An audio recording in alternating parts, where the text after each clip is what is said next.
성경에 보면 영적인 치유는 물론이고 육신에 관한 치유도 많이 기록하고 있습니다.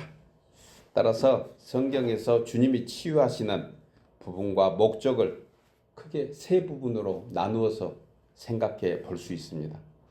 하나는 육신의 치유입니다. 육신에 관한 치유, 몸의 치유죠. 또 하나는 혼, 즉 정신적인 치유해 주십니다. 또 가장 중요한 영적 치유, 이 세 가지를 성경이 치유에 관한 내용으로 말씀하고 있습니다. 이 같은 치유는 오직 하나님께서 역사하셔야 하는데 그 방법은 우리의 믿음이 동반되어야 합니다. 또한 이렇게 하시는 치유 중에 자연 치유 부분도 있습니다. 자연 치유. 이 말은 하나님의 치유는 초자연적인 기적뿐만이 아니라 하나님께서 천지 만물을 창조하실 때 그 속에 하나님의 권능이 숨어 있어서 창조의 질서를 따라 인간의 몸은 물론이고 영혼까지도 회복되는 그런 능력이 있다는 거예요. 자연을 보면서도, 자연 속에서. 이는 천지 만물 법칙과 우리 몸의 생리적 원리가 함께 상당히 가까운 그러한 이유를 갖고 있습니다. 창조주 하나님 아버지께서 우리 인간의 모든 몸을 창조하실 때 인간의 뇌라든가 모든 신장 또 피, 혈류까지도 우리가 가지고 있어야 될 면역력, 즉 하나님의 DNA로 우리를 만들어 주셨습니다. 그리고 우리의 믿음이 결합되는 순간 초월적인 기적이 일어나는데 자연을 통해서도 우리의 영혼육이 회복되는 역사를 만들어 주신다는 거예요. 이것을 오늘날 의학에서는 여러 가지 표현이 있지만 엔돌핀이라는 그런 단어로도 해석합니다. 여기에 하나님을 믿는 믿음이 더해지면요, 누가 표현했는지는 모르겠습니다. 한 4,000배 이상 되는 다이돌핀으로 바뀐대요. 엔돌핀은 평상시에 자연을 보면서 이렇게 상당히 느낌을 좋게 하는 그러한 치유가 있다 하면 하나님을 믿는 믿음으로 그걸 바라보면 4,000배가 넘는 다이돌핀으로 바뀐다. 그래서 그 이상의 슈퍼 다이돌핀 물질이 분비되는데 육체는 물론 영혼까지도 그러한 영향을 받고 치유할 수 있다는 것입니다. 여러분, 최근 의학 연구에 따르면 엔돌핀은 일상에서 오는 스트레스나 어떤 아픔이나 두려움 같은 그런 고통 상황에서 벗어나는 방법으로 여러분 자연 치유를 하는 것 우리는 봅니다. 산책하거나 또 등산이나 여행 같은 것, 또 어떤 분들은 영화나 쇼핑하는 것에서도 다소는 치유를 받기도 합니다.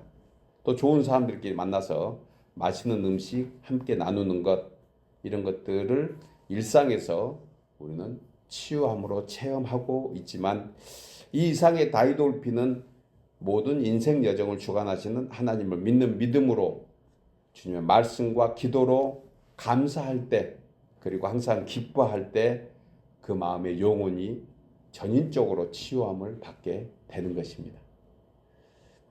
예를 들어서요, 히스기야 왕이 죽을 병에 걸렸을 때 눈물로 기도하면서 하나님께 간구했을 때 그의 생명이 15년 연장받는 그런 치유를 받습니다. 이것은 엔돌핀이 아니고 다이돌핀에 해당된다, 그렇게 해석할 수가 있습니다. 뿐만 아니라 혈류증 여인과 또 나면서부터 안진병이가 된 그러한 자의 치유는, 또 소경이 눈을 뜨는 그러한 치유는 예수님을 믿는 믿음이 동반됐기 때문에 역시 다이돌핀 같은 그러한 역사라고 할 수 있습니다. 중풍에 걸려서 고통 가운데 있는 백부장의 신하의 회복은 어땠습니까? 이 또한 백부장의 믿음을 통해서 하나님이 역사하시는 다이돌핀에 해당된다 얘기할 수도 있을 것 같아요. 그래서 하나님께서는 나는 너희를 치료하는 여호와라 그렇게 선언하고 있습니다. 믿으십니까? 하나님은 우리를 치료하시는 여호와 우리의 아버지이십니다. 이것은 하나님만이 병을 고치는 권세를 가진 주권자이심을 온 천하 인류에 선포하고 계시는 것입니다. 이것을 믿는 사람이 다이돌핀의 역사를 체험하게 되는 것이에요. 이런 놀라운 다이돌핀의 은혜가 오늘 하나님을 예배하는 모든 성도님들, 이 자리에 함께하는 주의 백성들 위해 충만히 임하시기를 간절히 소원하고 축복합니다. 여러분, 치유함을 받다, 이것을 영어 단어로 힐링이라고 표현하잖아요. 이 힐링의 나자 하나하나 알파벳을 보면 7단어로 되어 있습니다. 그런데 이 7개의 알파벳을 따서 성경이 말씀하는 그러한 힐링으로 해석할 수 있을 것 같아서 좀 설명을 같이 나누려고 그래요. 힐링, 첫 번째 단어가 H인데 hear and see, 듣고 보다, 듣고 보다 이렇게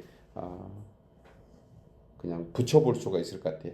이는 성도에게 가장 소중한 예배에 해당됩니다. 하나님의 가장 치료의 역사는 예배할 때 일어난 줄 믿습니다. 예배 말씀을 듣고 또 예배한다, 예배를 본다, 뭐 이런 의미로 한다고 하면 하나님을 만나고 돌아가는 우리 영혼이 치료되는 것이 예배를 통해서예요. 여러분들 예배에 나왔으니 이런 은혜가 있기를 주의 이름으로 축복합니다. 그 다음에 E이지요. E는 experience라고 해석할 수가 있는데요. 경험하다입니다. 경험해야 돼요. 이는 성령의 역사는 그냥 귀로 듣는 것이 아니고 체험하도록 하기 위해서 성령께서 우리 안에 임재하고 계십니다. 그리고 A는 act, 행동으로 옮겨야 한다는 거예요. 그리고 L, 링크, 관계를 맺어야 합니다. 우리는 하나님과 연합되어 있는 사람입니다. 믿으십니까? 연합되어 있다는 의미는 하나님과 깊은 관계가 있는 사람이라는 것입니다. 또한 I, 이것은 involve, 참여시키다는 거예요. 하나님께서 우리를 통해서 은혜 베푸시는 이유는 우리 자신들이 구원을 받는 것도 있지만 우리가 받는 은혜를 통해서 다른 사람에게 구원이 증거되도록 하기 위함입니다. 한마디로 증인의 삶을 살도록 우리를 인볼브 시켜주는 거예요. 우리를 참여시키는 거예요. 이게 얼마나 축복인지 모릅니다. 하나님의 백성으로 참여시켜준다. 하나님의 군사로 우리를 불러줘서 하나님의 나라를 세워주신다. 이것은 참으로 우리에게 특권 중에 특권인 것입니다. 여섯 번째로 나레이트, 이야기하다, 얘기하다 그렇게 해석할 수 있는 것 같은데 이것은 하나님과의 교제입니다. 관계, 대화를 통해서 우리가 하나님과 대화할 때 무엇이 필요하죠? 기도하잖아요. 기도. 그래서 여섯 번째 N이 나레이트, 기도, 이야기하다라고 해석할 수가 있어요. 우리의 영혼의 치유는 여러분 하나님의 말씀이고요. 통로는 기도인 줄 믿습니다. 기도할 때, 말씀 붙잡고 기도할 때 우리의 심령도 우리의 육신의 연약함까지도 치료받게 되는 거예요. 좀 전에 나눈 히스기야가 그와 같은 사람이었습니다. 그래서 하나님은 주의 자녀된 우리의 작은 그야말로 신음소리까지도 작은 읊조리는 소리까지도 주께서 귀를 기울이고 계신 줄 믿습니다. 우리가 또 얘기하지 않아도 우리의 심령에 가장 잘 아시는 주님께서는 우리의 마음의 소원을 하나님이 듣고 또 이루어주고 계시는 것입니다. 끝으로 G, grow, 성장하다인데요. 살아있는 것은 여러분 죽어있는 것과의 차이가 무엇일까요? 자, 뭔가 살아있다, 죽어있다는 무슨 차이일까? 자라는 거죠. 성장하는 것입니다. 그 양의 많고 적음이 중요한 것이 아닙니다. 그러나 생명력은 분명히 크고 작음이 아니라 그야말로 살아서 움직이는 그런 부분이 있는가 하는 거예요. 믿음이 있는 어떤 분들은 5개의 하나님의 은혜를 주셨는데 그 5개만큼 성장하는 사람이 있고 어떤 사람은 2개만큼 성장하는 사람도 있습니다. 달란트 비유해서 그렇게 말씀을 해주고 있죠. 하나 받은 사람은 왜 책망을 들었을까? 하나는 죽은 신앙이니까 책망 들은 거예요. 만약에 하나 받은 사람이 하나를 가지고 하나를 남겼으면 5개나 2개나 하나나 똑같이 주님이 칭찬하셨을 것을 우리는 잘 알고 있습니다. 결국 신앙은요 성장해야 되는 거예요. 성장. 많고 적음은 우리의 영향입니다. 우리의 능력입니다. 우리가 각자 가지고 있는 영향력인데 하나님의 은혜는요, 많고 적음의 결과를 보는 것이 아니고 분명히 성장하고 있는가 하는 것입니다. 살아있는 믿음은 여러분 지식을 넘어서 예수님을 닮아가는 성숙한 신앙으로 발돋움해 나가는 줄 믿습니다. 우리 모두가 그런 사람입니다. 그렇게 되기를 함께 소원해 봅니다. 여러분, 이 모든 내용을 사실 성경은 치유를 받는 영혼 육이 강건하시는 하나님의 섭리와 목적이 있음을 보게 됩니다. 그래서요, 사도 요한은 지금까지 말씀드린 7가지를 이렇게 표현하죠. 요한 3서 1장 2절에서 사랑하는 자여 너의 영혼이 잘된같이 내가 범사에 잘되고 강건하기를 내가 간구하노라. 사도 바울은 데살로니가 전서 5장 23절에서 또한 이렇게 얘기합니다. 평강의 하나님이 친히 너희를 온전히 거룩하게 하시고 또 너희의 온 영과 혼과 몸이 우리 주 예수 그리스도께서 강림하실 때에 흠 없게 보존되기를 원하노라. 이렇게 말씀하시면서 24절에서 언약의 축복으로 이렇게 선포합니다. 너희를 부르시는 이는 미쁘시니 그가 또한 이루시리라.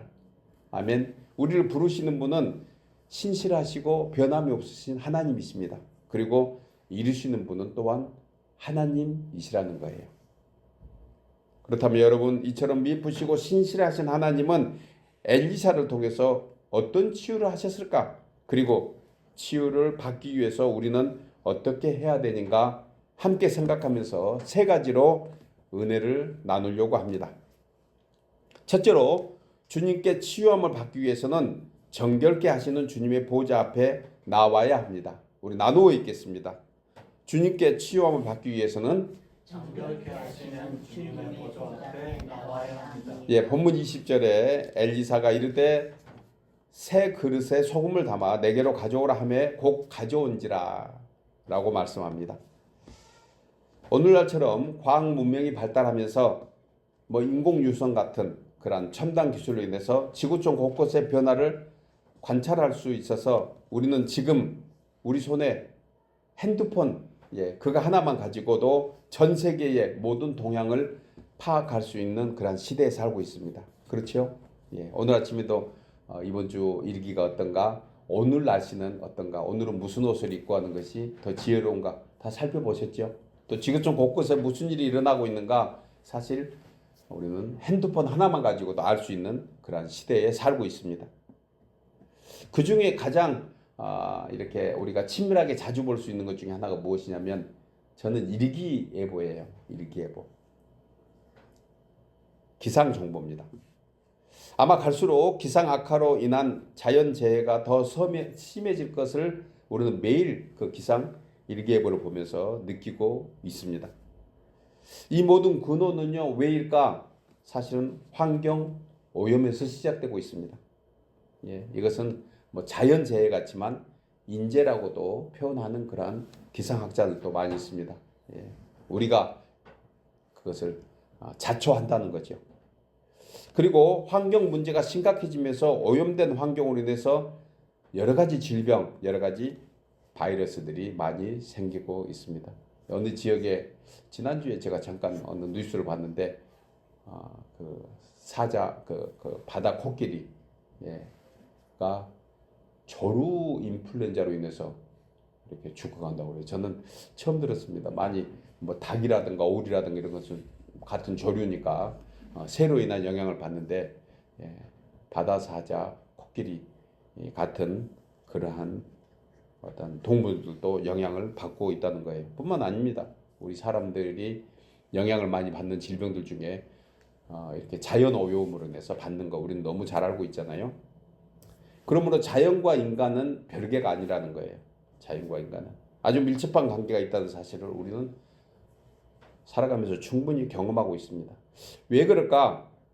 아주 간단한 것을 성경은 얘기합니다.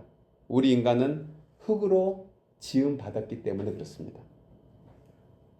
그것은 자연의 일부라는 거예요. 그래서 자연이 오염되면 우리 인간도 오염되게 되어 있습니다. 자연이 병들면 우리의 육신도 병들게 되어 있고, 자연이 치유되면 우리 인간의 육신도 또한 치유될 수 있다는 것입니다. 비록 지금부터 한 2900여 년 전 사건이지만 본문 19절에서 엘리사가 이 내용을 오늘 다루고 있습니다. 엘리사가 여리고 성에 머물고 있을 때 성 사람들이 엘리사에게 찾아와서 이 성읍의 터는 아름다우나 뭐가 좋지 않다고요? 물이 좋지 않으므로 토산이 익지 못하고 떨어지나이다 라고 문제를 제시했는데 이 문제가 바로 수질의 문제예요. 물에 대한 문제입니다. 여러분, 자료에 의하면요, 우리가 아는 대로 지구상의 물이 대략 한 71% 정도 된다고 합니다. 육지는 몇 %죠? 한 29% 정도 되잖아요. 그런데 71%의 물도 70%의 염수, 바닷물이고 나머지 1%가 지금 현재 우리가 식수로 사용하고 있는 담수라고 그럽니다. 그래서 이 지구상에 생존하는 인간들은, 모든 생물들은 전부 다 이 1%의 물에 의존하고 살아가고 있다고 해도 과언이 아니에요. 나머지 다 바닷물입니다. 먹을 수 없는 물이잖아요. 그러니까 1% 물에 의존하고 있는데 이게 정말 하나님이 손 놔버리시면은 그 1% 물은 언제 어떻게 오염될지 모른다는 생각을 곁들여서 한번 해보았습니다. 오늘날 1%의 물마저 공해로 인해서 오염되어 가고 있는 것 우리는 많이 경험하잖아요. 그런데 흐르는 물뿐만이 아니고 지하수의 모든 물까지 다 오염되고 있는 실정입니다. 이제 어떤 물도 안심하고 마실 수 없어서 지구촌의 수많은 사람들은 수돗물조차 이제 마시지 않으려고 하고 있는 실정이잖아요. 그래서 물 문제, 식수 문제는 이제 남의 문제가 아니다. 그런 생각을 말씀을 준비하면서 함께 생각을 해보았습니다. 그렇다면 여러분, 엘리사가 과실의 결실을 맺지 못하게 하는 물을 어떻게 고쳤고 우리에게 물에 관한 영적인 교훈은 무엇일까? 왜 이 말씀을 기록하고 있었을까? 라는 것을 생각해 봐야 합니다. 생각해 보면 우연으로 여길 수 있지만 사실 인간의 인체 구조와 지구촌의 지형의 구조가 아주 비슷합니다. 비슷한 게 무엇이죠? 물이에요. 물, 수분. 지구촌의 물이 대충 70%라고 얘기했잖아요. 육지가 30%. 그렇다면 우리 인체는 피를 포함해서 수분이 몇 프로일까? 대강 70%라고 그렇게 인체학자들은 얘기합니다. 그래서 연구에 따르면 물만 잘 마셔도 우리 몸의 체온 조절은 물론이고 혈압 유지, 노폐물 같은 해소, 더 나아가서 세포 간의 원활한 영양 공급이 유지돼서 피부도 다 좋아진대요. 그러니까 혹시 피부 때문에 고생하시면 물 자주 마시면 될 것 같아요. 다른 분들에게도 얘기해 주세요. 우리 알고 있지만 물 자주 마시면 됩니다. 여러분, 나이가 더해 갈수록 음식 섭취량이 줄어들어서 혹시 변비 때문에 고생하시면 방법이 무엇이죠? 물 많이 마시면 좋을 것 같아요. 또한 성경에서는 물은 참으로 중요한 영적 의미를 담고 있습니다. 사도 베드로는 베드로전서 3장 21절에서 물은 예수 그리스도께서 부활하심으로 말미암아 이제 너희를 구원하는 편이 곧 세례라고 하면서 이는 육체의 더러운 것을 제하여 버림이 아니요 하나님을 향한 선한 양심의 강구라고 했습니다.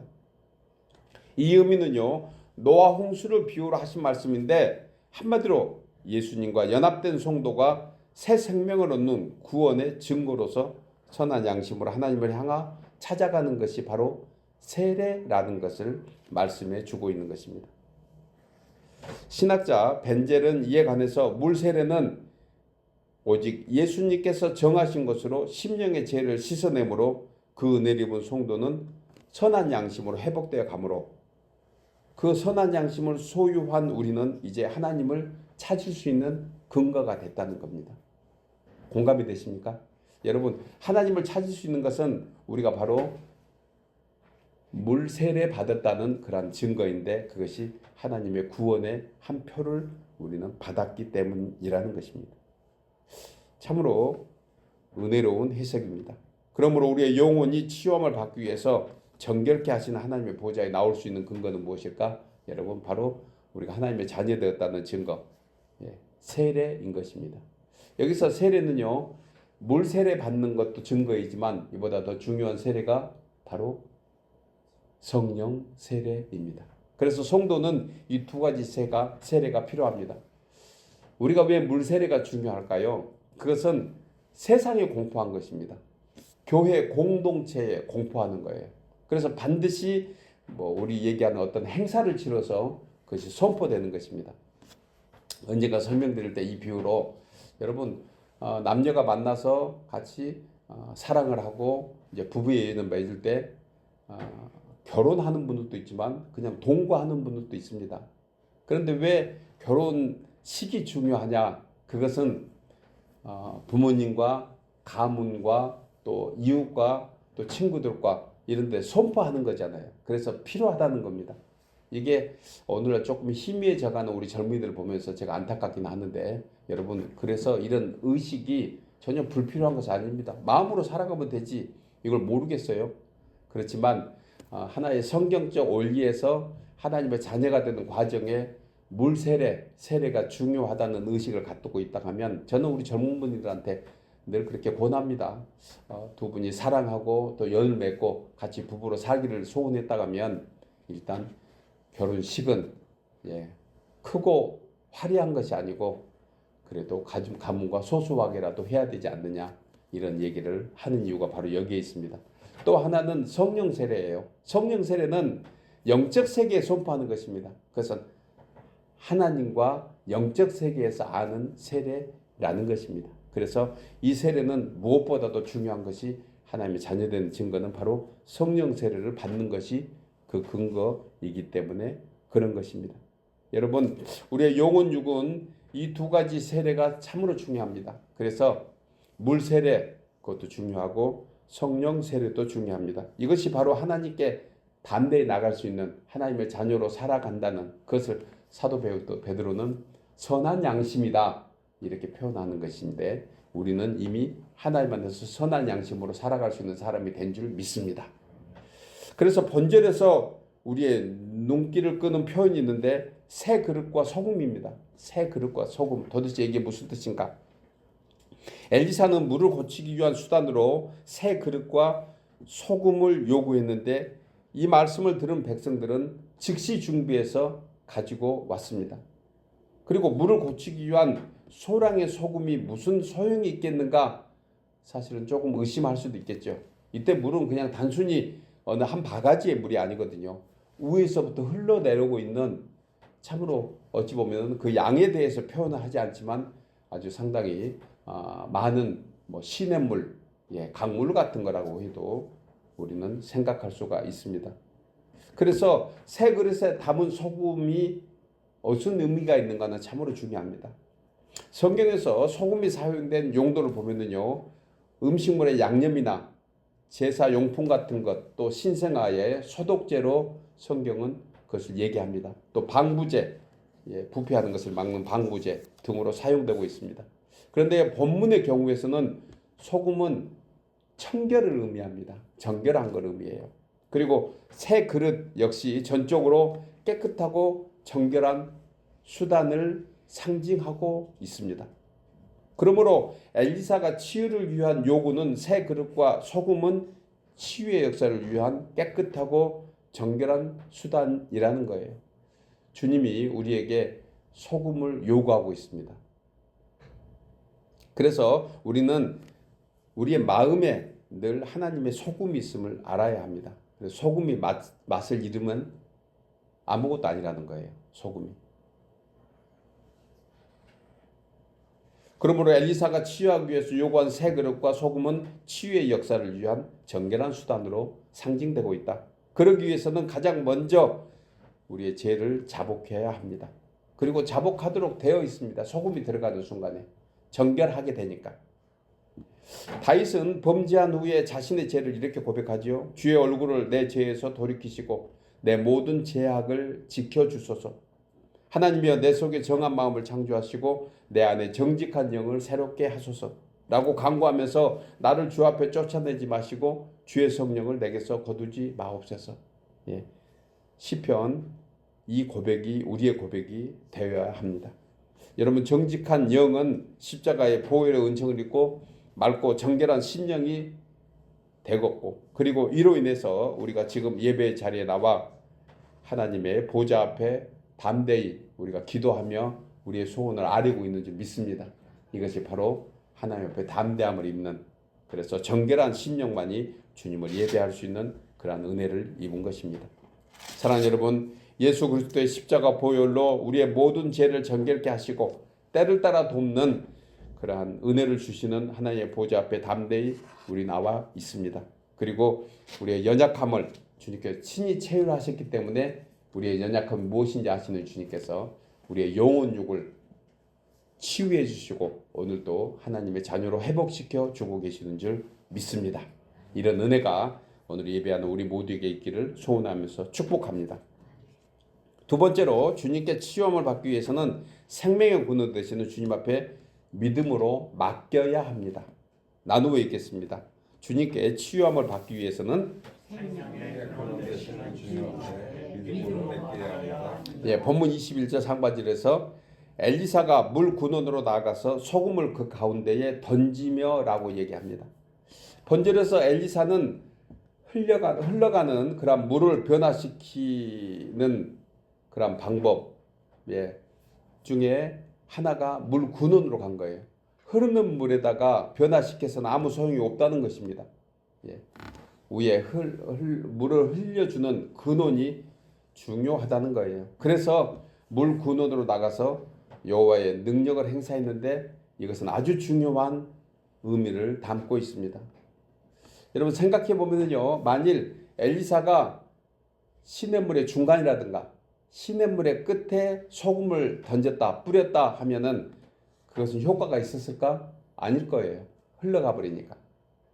왜냐하면 물의 근원지에서 여전히 쓴물, 먹을 수 없는 물이 흘러 내려오고 있다는 것을 엘리사는 잘 알고 있었습니다. 그래서 엘리사가 물 근원으로 나갔다 하는 것은 우리에게 아주 중요한 원리를 가르쳐주고 있는데요. 그것은 무엇이든지 그 근본이 치료되어야 된다는 것입니다. 공감하십니까? 근본이 치료돼야 돼요. 여러분, 그런데 상식적으로 소금을 던진다고 해서 물이 고쳐지는 것은 아닙니다. 더구나 소금의 양은 그냥 한 그릇에 불과하잖아요. 그러므로 엘리사의 행동은 다분히 상징적입니다. 이 또한 이는 물속에 들어간 소금의 형체는 사라지지만 그 맛과 기능은 살아서 움직이고 있다. 바로 이 점이 소금이 지니고 있는 신비한 능력인 것입니다. 여러분, 소금이 녹지 않으면 무슨 의미가 있겠어요? 소금은 물에 들어가서 형체가 없이 없어지는 것입니다. 그래서 예수님께서 우리 성도들 우리에게 너희는 이 세상의 소금이라 그렇게 말씀하십니다. 그래서 소금은 그 자체로서 의미가 없지만 녹아질 때 의미가 있는 것입니다. 그래야 그 존재의 가치가 나타나기 때문에 그렇습니다.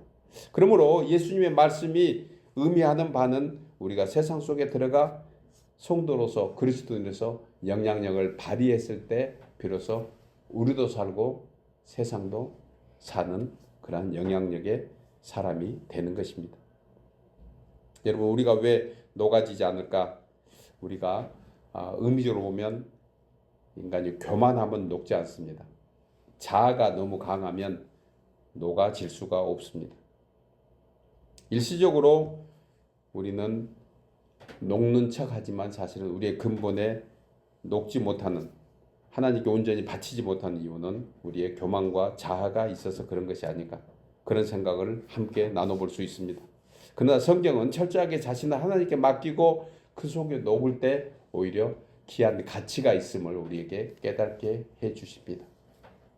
여러분, 나무가 좋아야 좋은 열매를 맺듯이 사람의 경우도 마찬가지입니다. 근본적인 면, 즉 마음을 변화시키지 않는 채 외모만 바뀌어서는 소용이 없습니다.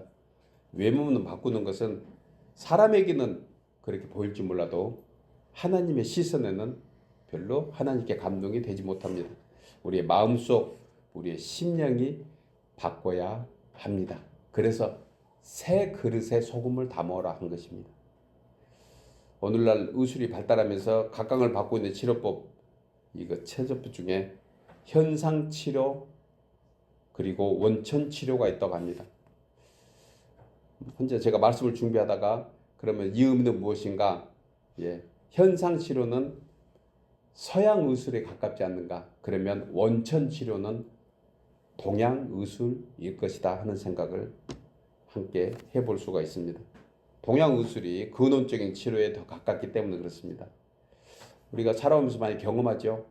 예, 어떤 아픈 통증 부분을 치료받는 것은 사실 서양 치료에 가깝습니다. 그런데요, 그곳에 영향을 주는 것을 치료하는 것, 근본적인 부분을 치료하는 것은 훨씬 더 효과가 있는 것을 우리는 의술을 통해서 알게 되옵니다. 예, 그래서 이것도 영적으로 보면 하나님을 믿는 우리의 모든 죄에서 자유할 수 있는 것은 우리의 영혼의 치료함을 받아야 된다는 거예요. 그런데 우리는 나 같은 죄인이 하나님의 은혜 가운데 살 수 있을까라고 의심하는 경우가 있습니다. 여러분, 이것은 온전한 구원에 이르지 못하는 그런 상황을 만들어냅니다. 우리는 연약해도 하나님은 우리의 연약함보다 훨씬 강하신 분인 줄 믿습니다. 우리의 허물과 죄보다도 하나님의 은혜는 훨씬 더 크기 때문에 그렇습니다. 이처럼 죄인된 우리가 버려야 될 것은 바로 불신앙입니다. 불신앙. 의심 많은 불신앙은 어떤 경우에도 결코 온전한 치유를 받지 못하기 때문에 그렇습니다. 마태복음 9장 20절에서 예수님께서 지나가실 때 두 소경이 소리를 질러 이렇게 외칩니다. 다윗의 자손이여 우리를 불쌍히 여기소서. 이렇게 얘기할 때 주님이 그들에게 이렇게 묻습니다. 내가 능히 이 일 할 줄을 믿느냐? 예. 너는 왜 나한테 고쳐달라고 그러느냐? 내가 너에게 고칠 수 있는 능력이 있음을 너는 믿느냐? 이렇게 소경들한테 물을 때 소경들은 주여 그래하여다. 이 한마디의 대답 속에서 저들은 낫고자 하는 간절한 마음도 있었지만 주님을 믿는 믿음이 있었습니다. 이것을 주님은 잘 알고 계셨던 것입니다. 그리고 그들의 눈을 만지시며 이렇게 말씀합니다. 너희 믿은 대로 될지어다. 아멘이죠. 예, 우리가 말씀을 지금 듣고 있습니다. 예수님을 만났습니다. 예수님께서 말씀하고 계십니다. 그런데 그 말씀이 나에게 그대로 되기를 소원합니다. 그때 주님이 비로소 너희 믿음대로 될지어다라고 얘기하시는 것과 똑같습니다. 여러분, 사람의 영혼이 정결해야 모든 행동이 옳고 선합니다. 그래서 주님은 마태복음 12장 34절에서 이는 너희 마음에 가득한 것을 입으로 말함이라. 선한 사람은 그 쌓은 것으로 손을 내고 악한 사람은 그 쌓은 것에서 악한 것을 내느니라. 이렇게 말씀합니다. 마음의 평강도 마찬가지입니다. 아무리 세상적으로 감싸고 마음을 치장해도 세상의 것으로 잠시 평안할 수는 있을지 몰랐지만 영원히 평안함은 오직 예수 그리스도 안에 있는 줄 믿습니다.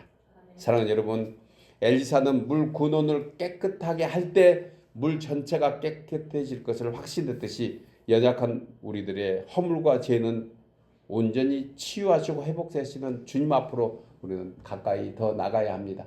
그것이 바로 우리의 영과 혼과 육이 치유받는 길이기 때문에 그렇습니다. 주님께 더 맡기십시다. 예전보다 더 맡겨야 됩니다. 그리고 우리는 그 주님께 맡기는 믿음을 통해서 우리의 모든 문제가 해결받게 될 줄 믿습니다. 그러한 은혜가 우리 모두에게 있기를 소원하며 축복합니다.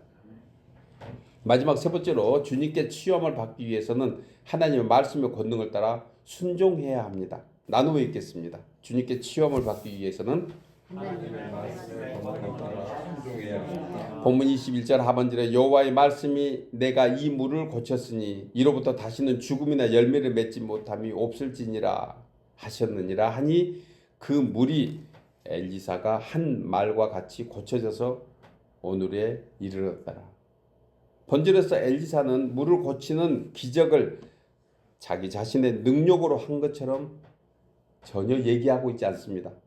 엘리사는 여호와의 말씀이 내가 이 물을 고쳤느니라고 그 분명한 말씀을 전하고 있습니다. 하나님만이 우리 인생의 진정한 치유자이심을 우리는 다시 한번 알 수가 있습니다. 성경에서 주님의 치유의 기적은 참으로 다양합니다. 인간적인 방법이나 상식에서 벗어난 경우가 상당히 많습니다. 이렇듯이 하나님의 생각과 하나님의 방법은 우리의 상식과 논리하고 다릅니다. 어떤 과학에 근거해서도 전혀 다른 역사가 있습니다. 우리의 입장에서 볼 때는 하나님의 역사는 초상식적이고 초논리적이고 그리고 초과학적이라는 것입니다. 우리가 찾아서 하나님이 어떻게 우리를 치료하시고 만지시는가 찾아서 될 일도 아닙니다. 되지도 않고요. 여러분, 그렇다고 해서 하나님께서 상식을 배제하는 분이냐? 그것도 아닙니다. 가끔은 신앙을 빙자해서 비상식적인 행동하는 사람들은 하나님은 전혀 우리하고 다르다라고만 생각하니까 그렇습니다. 다른 부분이 더 많이 있죠. 그러나 동일한 부분도 많이 있습니다.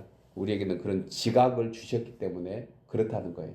그래서 우리의 어떤 치료가 조금은 지나치게 비상식적이다. 이것을 신학적으로 신비주의라고 얘기합니다. 신비주의. 예. 말씀을 왜곡해서 말씀에 벗어나서 그냥 초월적인 어떤 기적만 바라는 것, 이것이 꼭 하나님의 뜻은 아닌 경우도 있다는 거예요. 지난 시간에 함께 나눴던 말씀 중에 하나님께서 하시는 일에 맡길 것인가, 내가 할 일을 내가 할 것인가 우리는 분별해야 한다고 했습니다. 여러분, 몸이 너무 무리해가지고 또 약해져서 몸살 감기가 오면 기도하고 감기약 먹으면 됩니다. 예. 그런데 기도로만 해결하겠다고 하는 것, 이것이 온전한 믿음이라고 할 수 없는 것과 똑같은 거예요. 여러분, 엘리야나 엘리사나 베드로나 바울이나 병자를 고치고 기적을 행한 그들의 능력은 무엇일까? 그것은 자신들의 능력이 아니고 하나님의 말씀을 붙잡고 있다는 것, 우리는 다시 한번 깊게 마음에 새겨야 합니다. 우리가 어떻게 무슨 능력으로 세상을 고치고 역사를 고치고 우리가 무슨 능력으로 우리 자신조차도 못 고치는데 우리가 고칠 수 있겠습니까? 우리는 우리 힘만 가지고 할 수 없습니다. 그렇기 때문에 우리가 할 수 있는 것은 하나님께 맡기는 것이고 하나님의 말씀에 우리가 의지하는 것인 줄 우리는 다시 한번 생각해야 합니다. 여러분, 우리 인생의 모든 영역에서 고치시고 회복시켜 주시고 온전케 하시는 분은 오직 하나님이신 줄 믿습니다. 그래서 우리가 아는 대로 신약성경 마태복음에 나온 백부장과 같이 주여 말씀만 하시옵소서, 이 고백이 우리의 고백이 되어서 주여 주의 권능의 말씀을 믿고 순종하게 하옵소서, 이 고백만 우리가 해도 우리의 연약함들이 회복되고 치유될 줄 믿습니다. 오늘 말씀에 대한 포괄적이고 구체적인 말씀을 다윗은 시편 103편 2절에서 이렇게 고백합니다. 내 영혼아 여호와를 송축하며 그의 모든 은택을 잊지 말지어다 라고 하면서 3절을 통해서 그가 너의 모든 죄악을 사하시며 너의 모든 병을 고치시며 내 생명을 파멸해서 속량하시고 인자와 국률로 간을 씌우시며, 그리고 5절에서 이렇게 거듭 선포합니다. 좋은 곳으로 내 소원을 만족하게 하사 내 청춘을 독수리같이 새롭게 하시는도다. 오늘 예비하는 우리 모두가 우리의 청춘이 독수리같이 회복되기를 주의 이름으로 축복합니다. 사랑하는 여러분, 하나님만이 우리 영혼을 치유하시고 인생 여정의 모든 근원의 문제를 말씀으로 해결해 주심을 굳게 믿고 성도들은 우리에게 우리의 연약함을 다시 한번 주님께 토로하고 주님께 맡기고 말씀으로 하나님 우리를 온전케 하실 줄 믿습니다. 고백하고 나감으로 우리의 모든 육신과 영혼이 치유함을 받고 강건해지기를 주의 이름으로 축복합니다.